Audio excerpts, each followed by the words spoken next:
ఏళ్ల కోరిక ఇక్కడికి రావాలని ఇప్పటికీ నాకు నెరవేరింది. వీరబ్రహ్మం గారు నివసించిన ఇంటి దగ్గర కాసేపు అలా కూర్చున్నానమాట. మనసులో ఉన్న సమస్యలు అన్నీ ఆయనకి నివేదించుకున్నానమాట.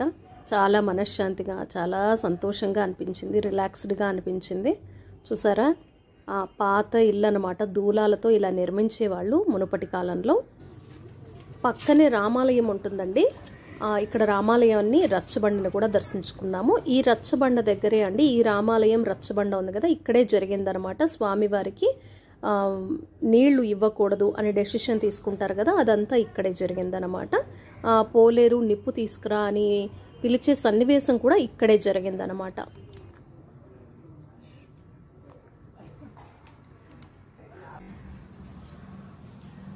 రాములవారి టెంపుల్ అండి, వెనకల దర్శనం చేసుకొని వద్దాం.